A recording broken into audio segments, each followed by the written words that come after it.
Cinema మాత్రం వచ్చేసరికి మన ట్రైలర్ మాత్రం బీభత్సంగా ఉంది భయ్య. ఇప్పట్లో మనం వెంకటేశం చూస్తే అప్పట్లో చింతకాయల రవి కామెడీ అనిపిస్తుండే, శుక్లదాం వరదం శశివర్ధనం అని అంటుండే కదా, అప్పట్లో కామెడీ చూస్తుండే. కానీ ఇప్పుడు మాత్రం అబ్బా అసలు ఫైట్లు భయ్య. ఒక తులసి, ఒక లక్ష్మి, ఆ డైలాగులు అప్పట్లో మస్తు ఉంటుండే కదా. విక్టర్ వెంకటేష్ అంటే అప్పట్లో మాస్ అంటుండే.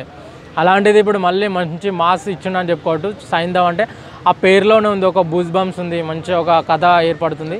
కాబట్టి ఈ సినిమా అస్సలు రికార్డులు చెల్లగొడుతుంది పక్క. డైరెక్టర్ హిట్ డైరెక్టర్ చేస్తున్నాడు కదా సినిమా, అవునవును ఉండబోతుంది శైలేష్ కొలను. ఇంకా ఖచ్చితంగా ఈ సినిమా కూడా ఒక వెంకటేష్కి పక్క హిట్ పడుతుంది. డైరెక్టర్ ఇప్పుడు ఆ హిట్ సినిమా కూడా పెద్ద బ్లాక్ బాస్టర్ హిట్ అయింది.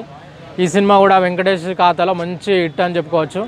ఇప్పటివరకు మన హీరోకి ఇప్పుడు ఫ్లాప్లలో ఎక్కువ ఉన్నాడు కాబట్టి ఈ సినిమాతో విక్టర్ వెంకటేష్ మళ్ళీ ఒక సంచలనం సృష్టిస్తాడు. అయ్యా ట్రైలర్లో మనకి యాక్షన్ సీన్స్ ఎలా ఉన్నాయన్న? యాక్షన్స్ చూస్తుంటే మాత్రం మన తెలుగు సినిమాలో చూసినట్లు అనిపిస్తలేదు నాకు. తమిళ సినిమా ఆ క్రైమ్స్ మూవీస్ ఎక్కువ నడుస్తాయి కదా, మన అజిత్ది కానీ విజయ్ది కానీ వీళ్ళందరి అట్లా క్రైమ్స్ మూవీస్ బాగా నడుస్తాయి కదా, సేమ్ అట్లనే అనిపించినాయి నాకైతే. ఇది ఒక క్రైమ్ మూవీ లెక్క అనిపించింది. చూస్తే పొడిచి పాడేస్తాడు, ఇట్లా కూర్చుతే ఒకరికి ఇట్లా అక్కడ సైడ్ దిగుతుంది. ఫైట్లు మొత్తం సినిమా మొత్తం హల్చల్గా మొత్తం ఫైట్లు ఉన్నట్లు అనిపిస్తుంది. ప్లస్ అవును అది ఆ సినిమా చూస్తుంటే ప్లస్ జెర్సీ మూవీ కొంచెం మళ్ళీ డాడీ మూవీ లెక్క అనిపిస్తుంది నాకు.